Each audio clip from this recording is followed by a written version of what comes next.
Gracias, queridos amigos, por haber adquirido este material de su Ministerio de Formación Católica Camino hacia Roma.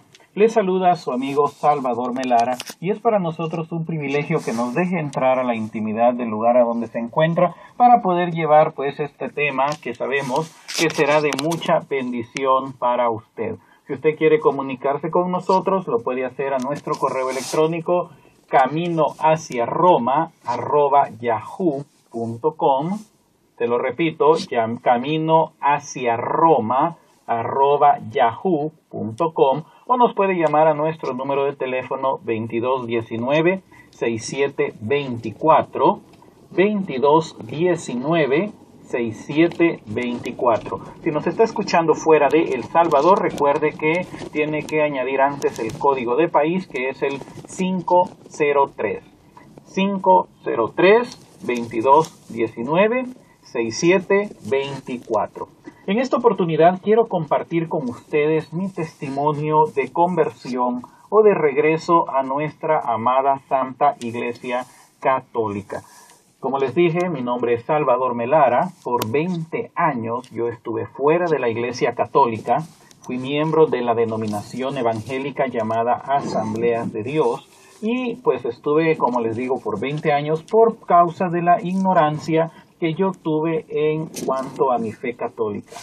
Yo nací en un hogar católico, pero un hogar católico nominal, como la mayoría, pues, y esperamos, nuestros queridos amigos, que ustedes no vayan a ser de ese tipo de católicos que solamente son católicos porque van el domingo a misa, pero aparte de eso no tienen mayor tipo de conocimiento, no tienen mayor constancia en cuanto a la fe, no tienen mayor devoción en cuanto a conocer, a profundizar en toda la riqueza de la doctrina católica.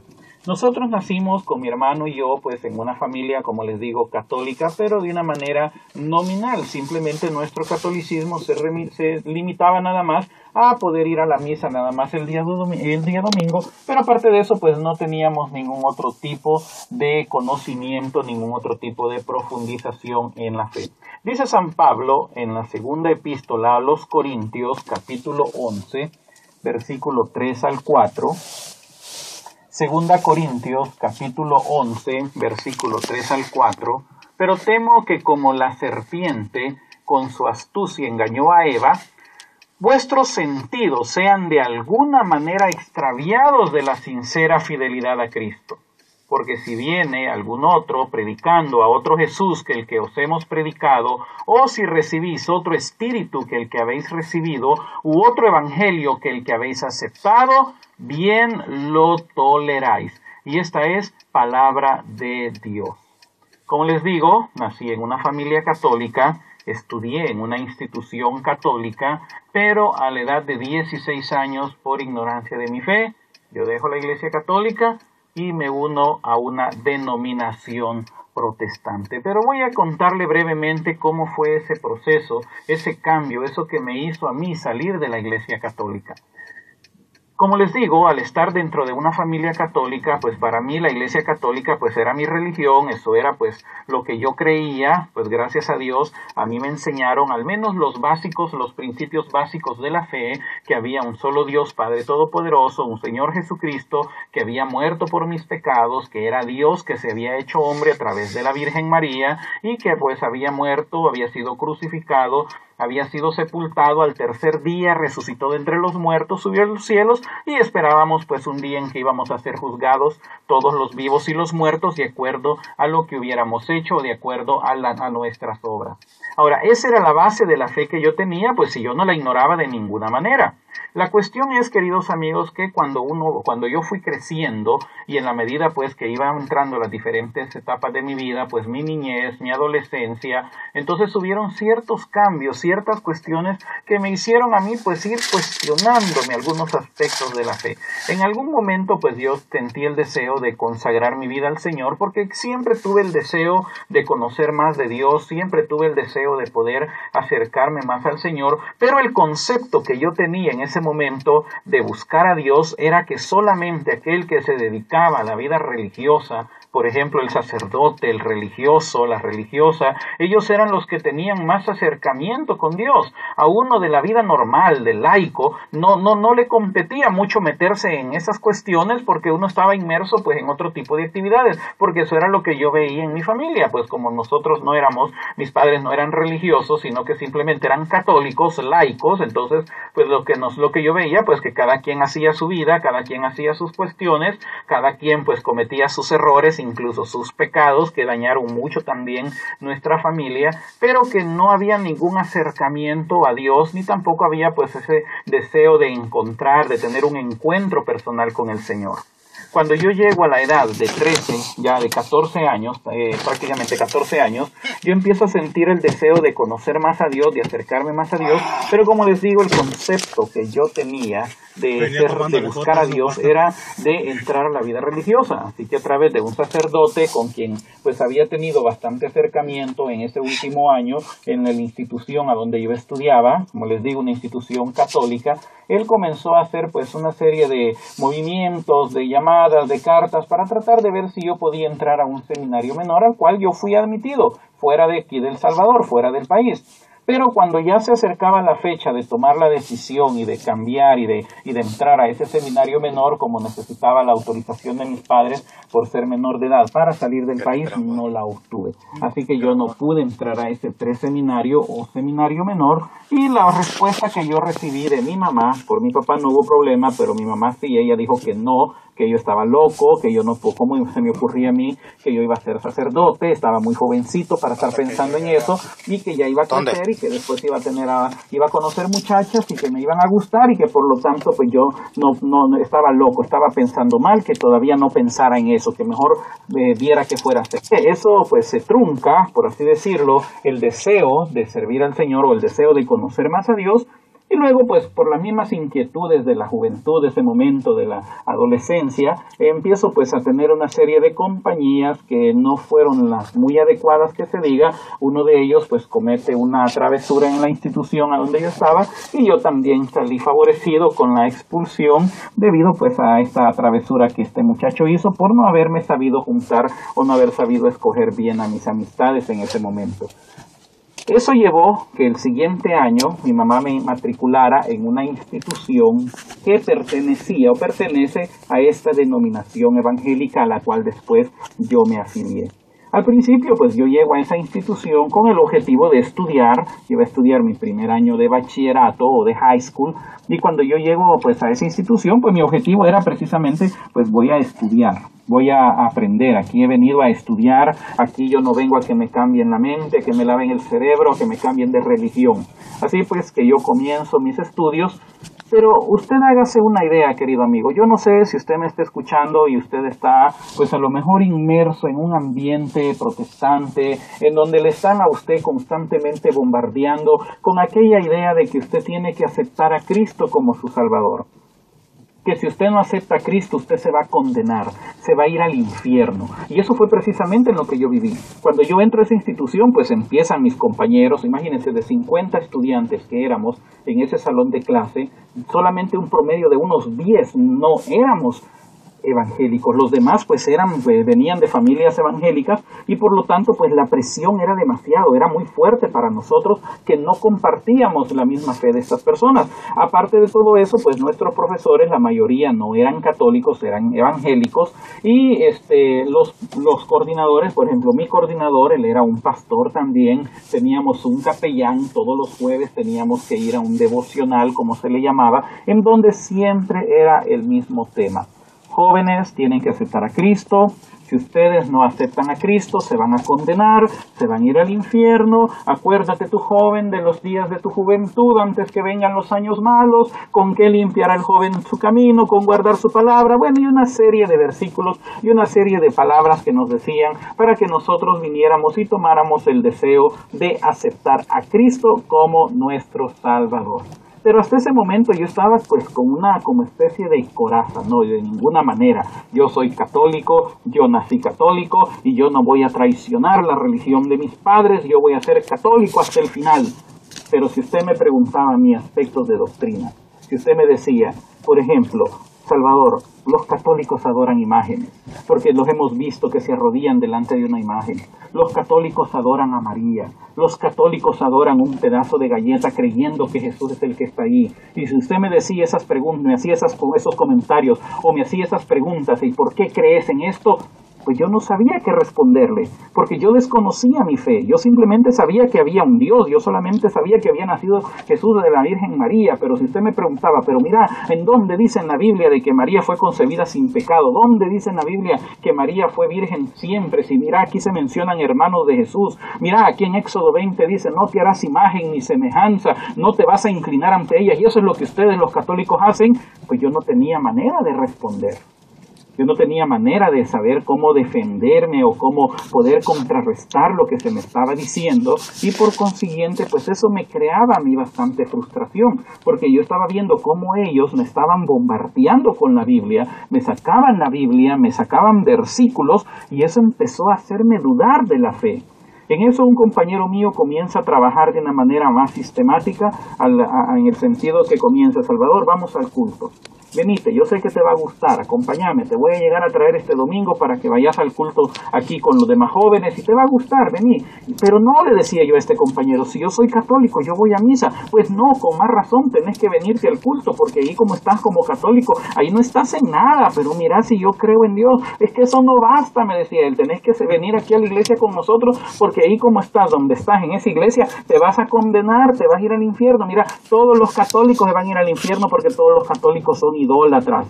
Entonces, todo eso, mis queridos amigos que me está escuchando, todo eso creaba en mí un dolor. Yo decía, bueno, ¿cómo es esto? ¿En qué estoy? ¿Cómo puede que yo que me estén diciendo todo esto si supuestamente yo estoy en la verdad y ahora vienen ellos y me están diciendo esto? Y la presión, querido amigo, se fue volviendo insoportable. A tal punto que hubo un momento que este muchacho, este compañero mío de colegio, insistía tanto que yo fuera al culto con él, que hubo un momento que yo le dije, mira, ¿sabes qué? Sí voy a ir al culto. Este domingo llego, te prometo que llego. Y él me dice, no, yo te voy a ir a traer a la casa. No, no hay necesidad que me vengas a traer. Yo sé dónde queda la congregación, yo puedo llegar. Es que no vas a llegar, me dijo él. Yo te voy a ir a traer. Total que yo le insistí que yo iba a llegar, y pues como era de esperar, no fui. Al momento de ir, pues no tuve el valor de ir a ese culto evangélico, así que no fui. El siguiente día que nos vimos en el colegio, él estaba muy molesto diciéndome, te dije, te diste cuenta, no llegaste. Así pasaron 4 domingos hasta que por fin hubo un domingo que, ya después de todo estar en esa semana, todos los días, la misma historia, Salvador, vamos al culto, vamos este domingo, hombre, te estás perdiendo tu salvación, te estás condenando, Salvador, vamos al culto. Un momento que se volvió realmente insoportable, y ese domingo sí decidí, voy a ir al culto. Yo jamás había estado en un culto evangélico. Así que ese día tomo el valor, me levanto temprano, me baño, me cambio, y todavía le dije a mi mamá una mentira. Yo le dije que no iba para un culto evangélico, porque yo no sabía qué reacción podía haber, si podía haber una reacción negativa de parte de ella y prohibirme que yo fuera, porque a pesar de todo éramos católicos. Así que yo me voy para el culto, y fue impresionante para mí, jamás había estado yo en un culto evangélico. Cuando yo llegaba a mi parroquia, pues nadie sabía si yo llegaba, nadie sabía ni cómo me llamaba, nadie se daba cuenta cuando yo me iba. Lo más que pasaba era que saludaba a la persona que tenía la par mía cuando el sacerdote decía que nos podíamos dar la paz, pero una vez terminaba la misa, pues cada quien agarraba para su casa. Pero cuando yo llego a ese lugar por primera vez, algo que me impresionó de entrada fue que habían 2 señoras en la propia puerta de la congregación esta, con una gran sonrisa, y cuando me vieron que iba entrando, salen a recibirme con la mano extendida y me dicen, bienvenido a la casa de Dios, jovencito, primera vez que nos visita. Y yo pues un poco asustado les digo, sí, es primera vez. No, pase adelante, venga, lo vamos a llevar, lo vamos a acompañar para que se siente. Cuando me habían acompañado a mí en misa. Entonces yo me quedo impresionado y les digo, oiga, y el hermano fulano, ¿dónde se sienta? Porque yo lo busco a él. Oh, mire, cómo no, sí, él se sienta allá arriba con los demás jóvenes. Una cuestión interesante era que la mayoría de la gente se conocía. Entonces me llevan a la segunda planta, era un templo grande, 1000 personas sentadas abajo, 800 personas sentadas en lo que le llamaban el balcón, que era como una segunda planta, y me llevan a ese lugar, a la segunda planta, y estaba mi compañero con otros que eran conocidos míos, y salen contentos a recibirme, a darme un abrazo, y me sentí muy bien, muy cómodo, muy halagado de la manera como me habían recibido. Comienza el culto, las alabanzas, aquello muy alegre, me gustó tanto. Luego pasa el pastor a predicar con una elegancia, su saco, su corbata, todo bien vestido. Él pues una presencia muy elegante, era un señor ya algo mayor en ese momento, muy bien vestido, como les digo, moreno, alto, y comienza a hablar de una manera muy poética y empieza a hablar de Apocalipsis. Y cuando caminemos en aquellas calles de oro y veamos a nuestro Señor Jesucristo. Entonces yo quedé realmente impresionado, mis queridos amigos, al escuchar eso. Yo quedé realmente impresionado. Así que cuando se termina ese culto que duró 1 hora y media, la cual yo sentí muy rápido, este compañero me dice, hoy venite, te voy a llevar a la clase de jóvenes. Yo le digo, fíjate que no puedo ir porque a mí me dieron permiso solo para 1 hora porque yo pensé que duraba lo mismo que la misa, y ya me pasé más de media hora. Así que, pero el otro domingo sí te prometo que vengo, le digo yo, porque sí me gustó y vengo. Y voy para la casa. Yo ya iba decidido, mi querido amigo, en regresar. Me gustó, me impresionó que cuando yo llego a ese lugar, yo le digo a mi mamá, mire, le voy a decir la verdad. Yo no vengo de donde le dije, sino que vengo de un culto evangélico. Yo pensé que iba a haber una reacción de parte de ella, pero no, solo se me quedó viendo bien seria y le digo, ¿y sabe qué? Yo todavía temblando porque no sabía ahora si ahora iba a venir la reacción. ¿Y sabe qué? Le dije, voy a volver a ir. Me gustó y voy a regresar. Claro, en ese momento yo pensé, va a haber una reacción negativa de parte de ella porque somos católicos y de ninguna manera ella iba a permitir que yo cambiara o que traicionara la religión. Pero no, solo se me queda viendo y me dice, ¿sabes qué? Si crees que ahí está tu salvación y la de nosotros, seguí yendo. Y me dio el permiso y seguí yendo. El siguiente domingo, ahí estaba nuevamente, pero no solamente me quedé al culto, me quedé también a la clase de jóvenes. Eso fue el primer culto al que yo asistí, un 28 de agosto de 1983. 2 días después, el 30 de agosto, de 1983, yo estaba haciendo la oración, porque le dije a otro compañero que me ayudara, esa famosa oración de recibir a Cristo, de aceptar a Cristo como mi único y suficiente Salvador personal. El siguiente día, 31 de agosto de 1983, yo estaba cumpliendo 16 años de vida. Y esa fecha yo salí de la Iglesia Católica para incorporarme a esta congregación evangélica. El siguiente domingo, como les digo, estaba yo ya en el culto temprano. Después que termine el culto, me voy para la clase de escuela dominical. Permanezco en ese ritmo de culto y escuela dominical todo el mes de septiembre, todo el mes de octubre, y para el mes de noviembre me dicen, Salvador, ¿sabes una cosa? Es necesario que te volvás a bautizar. Ya tenés 3 meses con nosotros aquí en la clase de jóvenes, pero es necesario que te volvás a bautizar. Y yo le digo, no, pero si yo ya estoy bautizado. Ah, sí, ¿y en qué congregación te bautizaste? No, a mí me bautizaron en la Iglesia Católica. Ah, pues no, me dicen. Ese bautismo no es válido. Te tenés que volver a bautizar, porque cuando te bautizaste como niño no estabas consciente de lo que estabas haciendo, y dice la Biblia que uno tiene que estar consciente porque el bautismo es un mandamiento de obediencia en donde estás testificando que has tenido un cambio de vida, y un bebé no tiene ningún pecado de que arrepentirse, así que no, tenés que volverte a bautizar. Además, Jesús nos dio ejemplo de bautizarse ya mayor. Así que a partir de ese momento, el siguiente domingo, ya me incorporan a una clase para bautismo, y empiezan a darme doctrina, la doctrina de la denominación. En esa doctrina me enseñan que hay un Dios Padre Todopoderoso, lo cual yo no ignoraba, que había un Señor Jesucristo que había nacido a través de la obra del Espíritu Santo, que era Dios Padre, Dios Hijo, Dios Espíritu Santo, 3 personas en un solo Dios, algo que yo no desconocía, y le doy gracias a Dios porque llegué a una denominación que creían en la Trinidad. Después me di cuenta que habían congregaciones que no creían en la Trinidad. Luego me enseñaron que Jesús había nacido a través del vientre de la Virgen María, que había muerto por mis pecados, había sido sepultado, pero que había resucitado, había subido al cielo, y que estábamos esperando su segunda venida gloriosa, donde pues iba a juzgar a vivos y muertos. Yo no ignoraba absolutamente nada de lo que me estaban enseñando, pero luego me enseñaron otra cosa. Me dijeron que yo solamente tenía que creer lo que dice la Biblia. Si algo no lo dice la Biblia, de ninguna manera yo lo tenía que creer.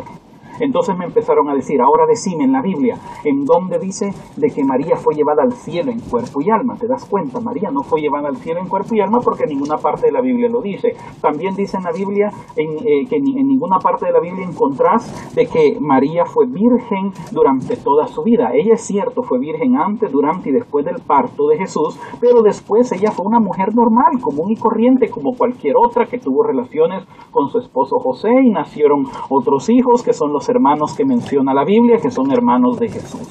Luego me dijeron que María pues no era una mujer pues tan excepcional desde el punto de vista como los católicos lo miran, sino que pues María fue una mujer que Dios le escogió, fue un vaso usado por Dios, donde Dios pues la ocupó para engendrarse, y que así como la escogió a María, pudo haber escogido a cualquiera otra de las muchachas de Nazaret.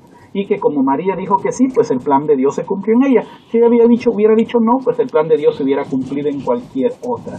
Y que también pues no es una mujer a quien nosotros le debamos mayor respeto que a Jesús, ni tampoco mayor honra, porque no se puede respetar o honrar a una criatura como María, que es una criatura igual que todos nosotros.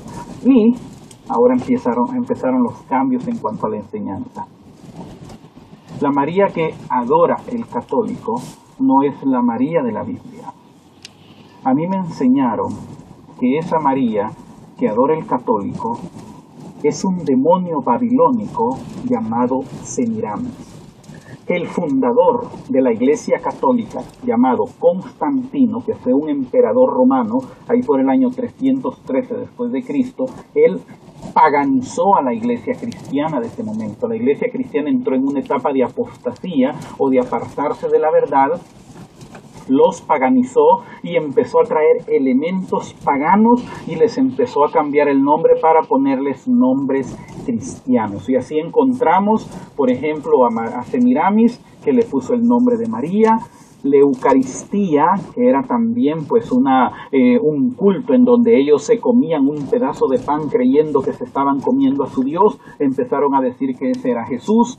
Las letras que aparecen en la hostia, que son la JHS, que es Yes, que quiere decir Jesús, hombre, Salvador, me empezaron a decir que no, que realmente lo que ahí está diciendo es que esa es la Trinidad babilónica, la Trinidad satánica, que son Isis, Horus y Seb, y me empezaron a decir un montón de cuestiones.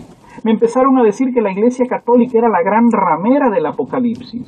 Ocupaban como referencia el Apocalipsis capítulo 17, versículos del 1 al 6.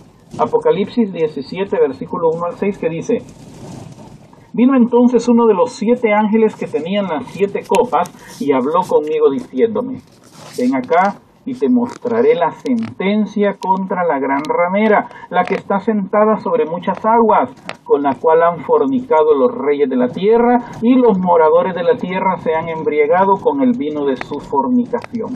Y me llevó en el espíritu al desierto, y vi una mujer sentada sobre una bestia escarlata llena de nombres de blasfemia, que tenía 7 cabezas y 10 cuernos, y la mujer estaba vestida de púrpura y escarlata, y adornada de oro, de piedras preciosas y de perlas, y tenía en la mano un cáliz de oro lleno de abominaciones y de la inmundicia de su fornicación. Y aquí comienzaban ya a hacerme las aplicaciones. Dice que la mujer estaba vestida de púrpura y escarlata. El púrpura es el morado, el escarlata es el rojo, y me dijeron, y esa es la forma como se viste la Iglesia Católica. Se viste de morado en tiempo de Semana Santa y en tiempo de Navidad. Se viste de rojo en algunas celebraciones. Los cardenales se visten de rojo también. Está adornada de oro, de piedras preciosas y de perlas. Es toda la riqueza que tiene el Vaticano y que tiene el Papa y que tiene la Iglesia Católica. También dice que tiene en la mano un cáliz de oro lleno de abominaciones y de la inmundicia de su fornicación. Ese cáliz de oro es la copa que el sacerdote levanta cada vez que está celebrando la misa, que está llena de inmundicia y de fornicación. Me enseñaron también que en la Eucaristía, cuando se toma la hostia, lo que realmente están entrando en la vida del pobre católico son demonios que están entrando. Imagínense hasta qué punto le llegan a uno a meter todo eso en la cabeza y a sembrarle odio, a sembrarle todo este tipo de cambio en la mente. Luego sigue diciendo la palabra de Dios: y en su frente un nombre escrito, un misterio, Babilonia la grande, la madre de las rameras y de las abominaciones de la tierra. Y vi a la mujer ebria de la sangre de los santos y de la sangre de los mártires de Jesús. Esto se refiere a todos aquellos que murieron durante el tiempo de la Santa Inquisición, supuestamente, que la Iglesia implementó y que murieron porque no quisieron ser católicos. Después que me habían enseñado todo esto, queridos amigos, pues claro, mi corazón ya había cambiado. En 3 meses cambiaron mi corazón. Me enseñaron a odiar a la Iglesia Católica. Me enseñaron a menospreciar a María. Me hablaban de amor, pero me enseñaron a odiar a los demás. Me enseñaron a ver a los católicos como pobres almas perdidas y condenadas y que necesitaban que yo les predicara para que se vinieran donde nosotros y pudieran ser salvos. Cuando yo ya estaba preparado, me habían cambiado mi mente y mi corazón, me bautizaron en una pila de agua, en el nombre del Padre, del Hijo y del Espíritu Santo. El pastor me recibió cuando yo bajé por unas gradas y dijo: por cuanto Salvador ha recibido a Jesucristo como su Señor y Salvador y ha dado público testimonio de su fe, yo lo bautizo en el nombre del Padre, del Hijo y del Espíritu Santo. Y me zambulló en esa pila de agua que estaba dentro del templo donde yo me congregaba. Y a partir de ahí después me dieron un certificado en donde decía que a partir de esa fecha yo era miembro en propiedad de las Asambleas de Dios. Y comienza mi caminar dentro de la denominación. En 1987, como les comenté, yo tenía el deseo de servir al Señor, pues en esa época, después de un congreso misionero que hubo en nuestra congregación y que invitaban a los jóvenes que nos incorporáramos para poder salir al campo misionero, pues ese día, yo en ese año decido pues dejar mi estudio de medicina. Estaba estudiando ya llevaba un año de medicina en una universidad y empiezo a estudiar la licenciatura en teología en la universidad de nuestra denominación. Después de 5 años de haber estudiado la teología, me graduó en el año 1992, no sin antes haber fundado 2 congregaciones de las Asambleas de Dios y haber estado durante un cierto tiempo en Belice como misionero en práctica o una práctica misionera, y luego pues me dan mi título como licenciado en teología. Ahí comienza pues otra etapa de mi vida en donde pues dejo de pastorear un tiempo, me voy a trabajar a lo que se le llama lo secular, conseguí un trabajo en una empresa, en una aerolínea, pero aparte de eso pues comencé también a dar clases en el Instituto Bíblico de mi denominación a todos los que estaban estudiando para ser pastor. Ahí descubrí una pasión en mi vida que era la enseñanza, no tanto el pastorado, sino que la docencia, enseñar teología a los que estaban estudiando para ser pastor. Luego pues pasa el tiempo, me incorporo nuevamente al ministerio pastoral, pero sin dejar también, continúo dando clases siempre en el Instituto Bíblico, luego en la universidad donde me gradué. Luego fui invitado a dar clases en otros 2 institutos bíblicos también, no solo de mi denominación, sino que en otros 2 institutos bíblicos que eran de otra denominación. Y luego pues empiezo a dar clases en otra universidad. Pero durante ese tiempo, mis queridos amigos, comienzan a darse ciertas cosas durante mi tiempo de estudiante. Comienzo yo a darme cuenta de ciertas cuestiones que no eran como a mí me las habían dicho. Y comienza no solamente un conflicto moral, sino que comienza un conflicto teológico también, que fue el que fue empezando a preparar el camino para que yo pudiera regresar a la Iglesia Católica. El conflicto moral propiamente fuerte se inicia el año 2000. Yo voy a una reunión ministerial donde nos reuníamos pues pastores y líderes de diferentes denominaciones en un canal de televisión, un canal evangélico acá en mi país, y el pastor que le tocaba la predicación en ese día, él anuncia: hermanos, vamos a leer 1 Corintios capítulo 11, versículo 24. Cuando él dijo eso, yo pensé, bueno, vamos a hablar, él nos va a hablar hoy de la Santa Cena. La Santa Cena es una ceremonia que realizábamos en donde le repartíamos a la gente un pedazo de galleta con una copita de fresquito de uva y le decíamos: esa copita de fresquito no es la sangre de Cristo, ese pedacito de galleta no es el cuerpo de Cristo, esto representa el cuerpo y representa la sangre. Eso que dicen los católicos que ese es el cuerpo de Cristo, eso es mentira, eso no existe, esto representa, es un memorial. Entonces cuando este pastor anunció ese versículo y dijo: y el Señor Jesús tomó pan y dijo: esto es mi cuerpo que por vosotros es partido, yo pensé pues va a hablar de la galletita y de la Santa Cena, pero no. Comienza a hablar algo diferente. Él dijo: queridos hermanos, este versículo lo hemos cumplido a cabalidad en nosotros, Porque cuando Jesús dijo, este es mi cuerpo que por vosotros es partido, nosotros hemos partido el cuerpo de Cristo, lo hemos hecho pedazos, nos hemos dividido, nos hemos peleado, nos hemos enemistado entre nosotros. Y ahí comienza el conflicto moral, como les digo. Porque por mucho tiempo, queridos hermanos, yo había luchado en contra de esto. Por mucho tiempo yo había querido tapar el sol con un dedo, cuando realmente no se puede tapar el sol con un dedo. Está tan obvio y es tan obvia las situaciones que se dan en el protestantismo que no se pueden pasar por desapercibidos. Jesús habló en San Juan, capítulo 17, versículos 22 y 23. San Juan, capítulo 17, versículos 22 y 23. La gloria que me diste, yo les he dado para que sean uno, así como nosotros somos uno. Yo en ellos y tú en mí, para que sean perfectos en unidad, para que el mundo conozca que tú me enviaste y que los has amado a ellos, como también a mí me has amado. Para que sean perfectos en unidad. Pero desde que yo comienzo la universidad, mis queridos hermanos, yo no vi ese versículo. Mientras yo era un miembro común y corriente que solamente asistía a su culto de domingo y a su clase de escuela dominical y no salía de las cuatro paredes de mi congregación, pues para mí todo era bonito, todos éramos iguales, todo era lo mismo.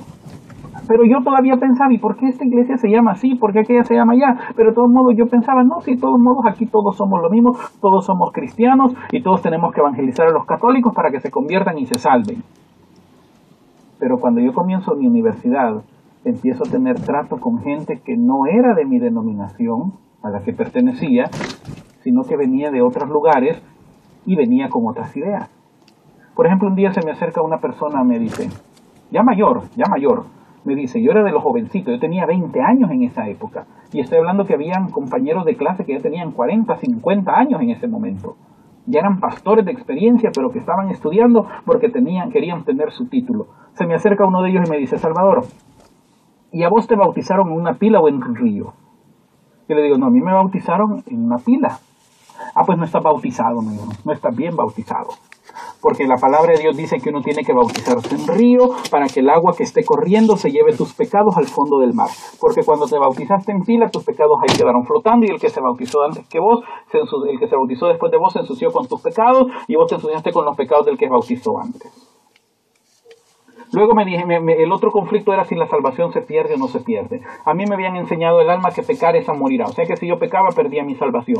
Por consiguiente, pues desde el momento que le estoy hablando a usted como católico, para ellos yo he perdido mi salvación porque me he regresado a la iglesia católica y como me han dicho en muchas ocasiones, el perro vuelve a su vómito y la puerca lavada vuelve a revolcarse en el lodo. Eso me lo han dicho ya varias veces desde que regresé a la iglesia católica. Entonces, para ellos yo he perdido mi salvación. Pero hay otras denominaciones que dicen que no. Que con solo que usted haga una oración, no importa, ya usted hizo una oración, usted va a ser salvo y salvo siempre salvo. Luego me hablaron de los dones del Espíritu. Habían congregaciones que creían, pero de una manera ciega en los dones del Espíritu, a tal punto que se dejaban llevar por visiones, por sueños, que dice el profeta, que dijo el vaso, que dijo acá el santo, y que de anoche soñé con usted, y que el Señor me mostró en sueño tal cosa. Y habían otras congregaciones que no creían absolutamente en nada que se relacionara al Espíritu Santo. Entonces todas esas cosas me hacían un conflicto. Un día yo conozco a un señor, conozco a su esposa, y con el correr de los meses lo vuelvo a ver a él, a este señor, pero ahora vengo y lo veo con otra señora. Este señor vivía en nuestra casa y mamá le había alquilado una habitación en nuestra casa. Una noche llega con otra señora y pasa la noche con ella. En la mañana que venía bajando las gradas de la habitación de él y con esta otra señora, pues claro, nosotros pensamos, este no viene de orar, este pues viene de estarse con esta mujer, y esta mujer no es su esposa. Y venía siempre ella venía con su pañalito blanco en la cabeza, porque era de estas congregaciones. Entonces, mi mamá le preguntó quién era, y él se acerca y nos presenta a su esposa. Claro, eso fue una impresión para nosotros, porque nosotros conocíamos a su esposa, si no hacía mucho que la había llegado a presentar, y hoy nos estaba presentando a otra esposa, y mamá ella le dijo, ella no es su esposa. ¿Cómo no? Le dijo, ella es mi esposa, porque anoche que estábamos en la vigilia, un vaso se levantó. Vaso le llaman a aquel que cae en trance profético y empieza a decir, dice el santo. Y dijo, un vaso se levantó y me dijo, dice el santo que la mujer que tenés en tu casa no es tu esposa, porque cuando te casaste con ella andabas en el mundo. Tu esposa es esta varona que está aquí, que yo te he tenido reservada para este momento. Y cuando el pastor oyó esa profecía, inmediatamente nos casó y ahorita andamos de luna de miel. Imagínese, querido amigo, usted que me está escuchando, ¿cómo va a creer que eso lo hace el Espíritu Santo? De ninguna manera el Espíritu Santo va a ir en contra de la palabra de Dios. Y así como esa, pues me di cuenta de tantas cosas que supuestamente se hacen porque el Espíritu Santo los está guiando. Estafas, fornicaciones, violaciones, supuestamente porque el Espíritu Santo les ha dicho. Ahora, todas esas cosas, mis queridos amigos, todo eso me creaba un conflicto a mí, porque decía, bueno, ¿en qué estoy? ¿En qué estoy parado? ¿Qué es lo que estoy haciendo? Se supone que somos la iglesia de Cristo, los que tenemos la verdad, y ¿por qué yo estoy viendo cosas totalmente diferentes? Luego yo comienzo, pues sigo mis estudios, gradúo, luego hago otros estudios adicionales y empiezan, una de las cosas que a mí me habían enseñado era que la Iglesia Católica le había añadido libros a la Biblia. Pero luego en uno de mis estudios que yo realicé en un seminario de ciencias bíblicas, tuve la oportunidad de leer un libro, el cual yo le invito a que lo busque, se llama Breve Historia del Canon Bíblico. Se lo repito, Breve Historia del Canon Bíblico. El autor es Gonzalo Báez Camargo, editado por Sociedad Bíblica Unida. Y en una de estas páginas, en uno de este libro, unas páginas de este libro, está diciendo este autor, y este autor es un biblista, él ya falleció, pero él era un biblista evangélico que fue de parte del equipo traductor de la versión Dios habla hoy. Y él está diciendo, y se lo leo textualmente como dice en su libro, los cristianos, al tratarse del Antiguo Testamento, o sea, de la escritura conocida hasta aquel entonces, utilizaron a tal punto la versión griega llamada Septuaginta, que ésta vino a ser, de hecho, la Biblia de la iglesia primitiva. Y no hay bases documentales para pensar que en un principio hayan hecho distinción entre unos libros y otros de los que contenía. Con toda probabilidad consideraban toda la colección como escritura inspirada divinamente. Imagínese un biblista evangélico diciendo que esta Biblia llamada Septuaginta era una Biblia que los mismos cristianos primitivos consideraban como inspirada. ¿Y sabe cuál era la peculiaridad de esta Biblia? Que tenía los libros que tiene la Biblia católica. Luego sigue diciéndole en este libro, en 1569 la primera Biblia completa al castellano, versión de Casiodoro de Reina, era un ex monje de la Iglesia Católica que se había hecho protestante junto con Lutero, publicada en Basilea, contenía los libros deuterocanónicos. La Biblia que yo ocupaba, la Biblia evangélica como se le llama, la versión Reina Valera, esa Biblia le faltan esos libros del Antiguo Testamento. Estoy refiriéndome a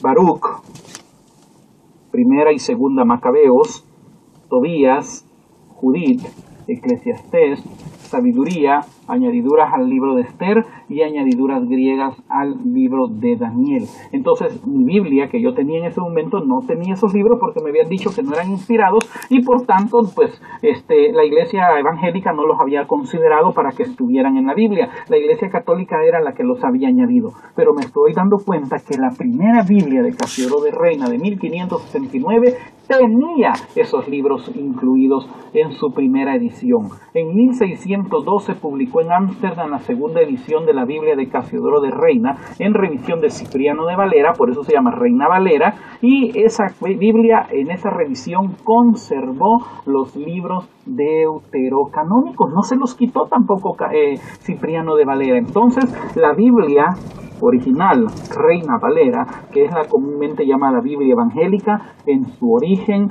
fue una Biblia católica completa, con todos los libros tal y como la tenemos en nuestras Biblias católicas. Pero ¿en qué momento estos libros desaparecen de la Biblia evangélica? Eso se da en 1820.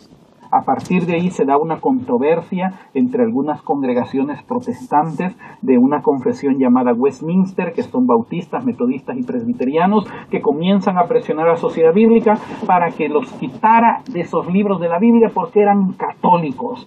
y empiezan a presionar a Sociedad Bíblica a tal punto que Sociedad Bíblica tuvo que tomar una decisión en 1827 en donde una de sus leyes dice que se reconozca plena y claramente que la ley fundamental de la sociedad que limita sus operaciones a la circulación de las Sagradas Escrituras excluye la circulación de los libros deuterocanónicos, y quitaron esos libros de la Biblia.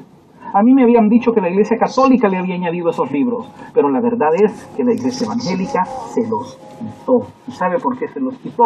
Porque hay muchos libros, como por ejemplo el libro de sabiduría, en donde claramente habla que la sabiduría no puede entrar en un cuerpo que esté lleno de pecado. Y si hablamos que la sabiduría es Cristo, Cristo no podía engendrarse en un cuerpo de pecado, y eso nos lleva a la conclusión que María fue preservada en su cuerpo, en su carne, de toda mancha de pecado original y de toda concupiscencia. O como por ejemplo el segundo libro de Macabeos, capítulo 13, en donde encontramos a Macabeos ofreciendo oración y sacrificio para pedir perdón por los pecados de aquellos que ya habían fallecido. Dese cuenta, mi querido amigo, cómo me habían engañado a mí. Yo me empezaba a sentir engañado en ese momento y yo decía, bueno, ¿qué es lo que está ocurriendo acá? Pero todo se viene a dar después en el año 2003. Me asignan una materia en la universidad llamada Historia del Pensamiento Cristiano. En esa materia yo tenía que hacer un estudio de la historia del desarrollo de la teología. Así que yo comienzo a estudiar y yo dije, bueno, para poder hacer esto yo tengo que ver cómo origina la teología en la que yo estoy. Bueno, si yo pertenezco a las Asambleas de Dios, ¿dónde se origina mi denominación? Y empiezo a rastrear los orígenes de mi denominación. Y me doy cuenta, pues, de que, pues, mi denominación, pues, había sido fundada en 1917 en Estados Unidos por parte de este movimiento llamado Pentecostal. ¿De dónde surge el movimiento pentecostal? De una serie de personas que se salieron de la iglesia anglicana, de los bautistas, los presbiterianos y los metodistas, y estas gentes empezaron a recibir supuestas visitaciones del Espíritu Santo y comenzaron a hablar en otras lenguas, y por eso fueron expulsados de sus congregaciones que se llaman fundamentalistas, fueron expulsados y así surge el movimiento pentecostal. Pero los bautistas, los presbiterianos y los metodistas surgen de la división de la Iglesia de Inglaterra. Y la Iglesia de Inglaterra se divide de la Iglesia Católica cuando el rey Enrique VIII le pide permiso al Papa de divorciarse de su esposa para casarse con su amante, y el Papa en ese momento le dice que no. Entonces me voy dando cuenta que mi denominación no venía de la Reforma Protestante de Lutero, sino que venía de la división que se creó en la Iglesia Anglicana por el rey Enrique VIII. Entonces me voy dando cuenta que mi denominación era el producto de una división, de otra división, de otra división que se había dividido de la Iglesia Católica. Así que yo comienzo a rastrear la Iglesia Católica y digo, entonces quiere decir que toda la teología que tengo viene de un tronco común, que es la Iglesia Católica. Pues vamos a ver qué tiene la Iglesia Católica. Y comienzo a rastrear la doctrina de la Iglesia Católica y me voy topando con Santo Tomás, me voy topando con San Agustín, me voy topando con San Ignacio de Antioquía, que fueron católicos, y que incluso San Ignacio de Antioquía fue importante este descubrimiento para mí. San Ignacio de Antioquía, en el año 107 o antes del año 107, porque más o menos se calcula su muerte en el año 107 después de Cristo, en la carta a Esmirna, él escribe: la iglesia en todas partes, en cualquier parte donde esté, siempre es católica, y fue el primero que la llama católica a la iglesia. Eso fue para mí un baldazo de agua fría, porque a mí me habían dicho que la iglesia católica había sido fundada por Constantino en el año 313. Luego me doy cuenta, porque solo había que leer historia, y algo que a mí no me habían enseñado bien, la historia me la habían enseñado tergiversada, y me voy dando cuenta que Constantino lo que había hecho era nada más la promulgación del edicto de Milán, que lo que hacía era terminar con la persecución religiosa que había tenido siempre el imperio romano en contra de la iglesia cristiana, terminar con esa persecución y darle ya un carácter pues legal al cristianismo. Y después él adopta el cristianismo como su religión, aunque no sabemos si realmente se convirtió de corazón o no. No nos interesa, es Dios quien lo va a juzgar. Pero no fue él el fundador de la iglesia católica. San Ignacio de Antioquía le llamó católica antes. Pero luego encuentro, por ejemplo, es que el versículo donde Jesús le dice a Pedro, tú eres Pedro y sobre esta piedra, sobre esto que tú estás, esta piedra edificaré mi iglesia. A mí me habían enseñado que la piedra era la enseñanza, la declaración de Pedro que dijo, tú eres el Hijo del Dios bendito, pero no, Jesús no le está diciendo a Pedro, tú eres Pedro y sobre eso que has dicho voy a edificar mi iglesia. No, le está diciendo, tú eres Pedro y sobre esta piedra, sobre ti, sobre Pedro, voy a edificar mi iglesia. Y comienzo a estudiar la sucesión apostólica y empiezo a darme cuenta que hay algo que se llama sucesión apostólica, que la iglesia está organizada, la iglesia católica está organizada como estuvo organizada desde el principio, obispo, presbítero y diácono. Empiezo a darme cuenta de tantas cosas, hermanos, que yo empiezo a decir, bueno, pues lo único que yo puedo hacer es estudiar la iglesia católica. Así que me voy a una librería católica, le digo a la señora que me atendió y le dije, mire, yo no soy católico, pero yo estoy interesado en conocer la doctrina católica. ¿Ustedes tienen algún manual de doctrina, algún libro donde esté la doctrina católica y me puede ayudar a mí para poder encontrar esa información? Y ella me dijo, claro que sí. Y me trajo el Catecismo de la Iglesia Católica, ese documento maravilloso de nuestra iglesia que todo católico tiene la obligación no solo de tener, sino de leerlo y de conocerlo para que pueda conocer su fe y su doctrina católica. Ella me lleva ese libro, me lo pone en mis manos y me dice, aquí está toda la doctrina, aquí está todo lo que usted tiene que saber de la Iglesia Católica. ¿Qué otros libros tiene? Me sacó otros libros, pero entre esos me llamaron la atención dos. Uno que se llama Defiende tu fe, de un sacerdote salesiano llamado José Antonio Guevara, y otro libro que se llama Diálogo con los protestantes, del padre Flaviano Amatulli. Así que yo compro esos libros, me voy a la casa, empiezo a leer el catecismo y le empiezo a dar, le empiezo a leer, querido amigo.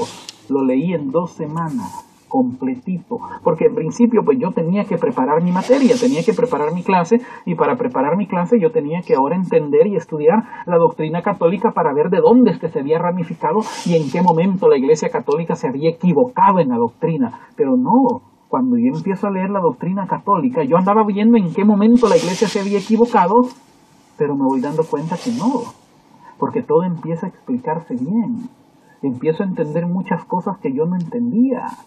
Por ejemplo, me empiezan a explicar sobre la confesión. A mí me habían dicho que yo no me podía confesar como un hombre pecador, pero luego encuentro cómo se explica la confesión y cómo Jesús claramente en San Juan capítulo 20, cuando les sopla el Espíritu Santo a los discípulos después de que Él ha resucitado y les dice, reciban el Espíritu Santo, los que ustedes perdonen los pecados les quedan perdonados. ¡Wow! Eso fue impresionante para mí, querido amigo. Empiezo a entender muchas cosas que yo no entendía. Empiezo a entender el primado de Pedro como el pastor universal de la iglesia. Me voy dando cuenta que realmente Jesús sí le delegó a Pedro la autoridad. Pedro fue el único al quien le dijo, a ti te daré las llaves del reino de los cielos. Fue al único que le dijo, apacienta mis ovejas, apacienta mis corderos. A mí me habían dicho que Pedro nunca estuvo en Roma, pero en su primera epístola él dice, la iglesia que está en Babilonia les manda saludos. Y Babilonia es Roma, quiere decir que Pedro estaba escribiendo esa carta desde la iglesia de Roma. Dese cuenta, empiezo a entender tantas cosas que en ese momento pues estaban veladas para mí. Pero lo más fuerte, mi querido hermano, fue la Eucaristía. A mí me habían dicho que esa galleta representaba el cuerpo de Cristo. No podía ser el cuerpo de Cristo. Pero en Mateo 26:26 dice de la siguiente manera. Y se lo estoy leyendo en la Biblia Reina Valera, porque todos los textos que le he leído los he sacado de esa Biblia, porque esa era la Biblia que yo tenía y en la que el Señor me pudo enseñar y me hizo ver el error en el mismo error en el que yo estaba. Mateo 26:26 dice la palabra de Dios, y mientras comían, tomó Jesús el pan, y bendijo, y lo partió, y dio a sus discípulos, y dijo, tomad, comed, esto es mi cuerpo. Yo andaba buscando un versículo que dijera, esto representa mi cuerpo, pero no dice en ninguna parte representa, dice, esto es mi cuerpo. Marcos 14:22 dice, y mientras comían, Jesús tomó pan y bendijo y lo partió y les dio diciendo, tomad, esto es mi cuerpo. Nuevamente encontramos a Jesús diciendo que ese pan es su cuerpo, no está diciendo que representa. Lucas 22:19 dice, y tomando el pan y dio gracias, y lo partió y le dio diciendo, esto es mi cuerpo que por vosotros es dado. Y encuentro la palabra dio gracias. La palabra dar gracias en griego se dice eucaristos. Entonces la palabra Eucaristía sí está en la Biblia, pero en idioma griego. Al español ya se ha traducido dar gracias. Pero en ninguno de los 3 pasajes que he leído de Mateo, Marcos y Lucas, en ninguna parte dice Jesús esto representa. Entonces, ¿por qué a mí me habían dicho que representaba? Ninguna parte lo está diciendo. Al contrario, todos están diciendo esto es mi cuerpo. Y luego en San Juan capítulo 6. Versículo 48 al 58 está diciendo Jesús, yo soy el pan de vida. Vuestros padres comieron el maná en el desierto y murieron. Este es el pan que desciende del cielo, para que el que de él come no muera. Yo soy el pan vivo que descendió del cielo. Si alguno comiere de este pan, vivirá para siempre. Y el pan que yo daré es mi carne, la cual yo daré por la vida del mundo. Entonces los judíos contendían entre sí diciendo, ¿cómo puede darnos a comer su carne? Este versículo era importante porque yo decía, bueno, si Jesús estaba hablando simbólicamente, como a mí me habían dicho, que Jesús no estaba diciendo nada literal, sino que él estaba hablando simbólicamente, que este pan representaba el cuerpo, ¿por qué los judíos entendieron que Jesús les estaba hablando de comérselo a él? Si no los judíos no hubieran entendido que estaba hablando figurativamente, pero no, los judíos dijeron, y entonces, ¿cómo puede darnos a comer su carne? Quiere decir que Jesús no estaba hablando figurativamente, estaba hablando seriamente en comerlo a él, su cuerpo, su carne. Jesús les dijo, de cierto os digo, si no coméis la carne del Hijo del Hombre y bebéis su sangre, no tenéis vida en vosotros. El que come mi carne, y aquí ocupa 2 verbos griegos bien importantes, uno es mascar, morder, pero el otro es tragar. Si no coméis, si no masticáis, si no tragáis la carne del Hijo del Hombre y bebéis su sangre, no tenéis vida en vosotros. El que come, el que mastica, el que muerde, el que traga mi carne y bebe mi sangre, tiene vida eterna, y yo le resucitaré en el día postrero, porque mi carne es verdadera comida y mi sangre es verdadera bebida. El que come mi carne y bebe mi sangre, en mí permanece y yo en él. Y como me envió el Padre viviente y yo vivo por el Padre, asimismo el que me come, él también vivirá por mí. Este es el pan que descendió del cielo. No como vuestros padres comieron el maná y murieron. El que come de este pan, hoy está hablando de pan, está hablando de su cuerpo, de su carne, hoy está hablando del pan. El que come de este pan vivirá eternamente. Impresionante. Yo cuando leía todo esto, yo dije, ¿cómo es posible? ¿Cómo es posible que yo he estado tan ciego creyendo que representaba el cuerpo de Cristo? Si Jesús está hablando claramente que este es mi cuerpo. Y 1 Corintios 11:24 que les mencioné al principio, donde San Pablo está diciendo, porque yo recibí del Señor lo que también os he enseñado, que el Señor Jesús la noche que fue entregado tomó pan y habiendo dado gracias, vuelve a mencionar Eucaristos, lo partió y dijo, tomad, comed, esto es mi cuerpo, que por vosotros es partido. En ese momento pues yo tomo una decisión y digo, bueno, yo tengo que ver cómo es esto. Y la única manera para poder entender cómo es esto era ir a un lugar, y me voy para misa. Tenía casi 20 años de no ir a una misa, y me voy para una misa, y me siento atrás, y comienzo a ver todo lo que estaba pasando. Y en mi mente iba llevando una lista de cosas, vamos a ver si esto es bíblico, y empieza la misa. En el nombre del Padre, del Hijo y del Espíritu Santo. Claro, eso es bíblico, porque es la Trinidad, está bien. Nosotros a veces, yo sí decía, hermanos, vamos a leer la palabra de Dios en el nombre del Padre, del Hijo y del Espíritu Santo, pero no nos persignábamos, solo lo mencionábamos. Luego comienza la oración, comienza el momento de confesar los pecados. Ok, sí, está bien, uno tiene que pedir perdón a Dios por los pecados. Cuando yo era pastor, pues yo siempre le decía a la gente, hermanos, vamos a orar para que Dios perdone nuestros pecados antes de celebrar nuestro culto. Pero algo que escuché al principio que no me convenció fue cuando dice, por eso ruego a Santa María, a los ángeles, a los santos y a ustedes hermanos que interceda. Oye, eso sí no lo entendí, pero era porque no había entendido la comunión de los santos, porque para mí ellos estaban muertos.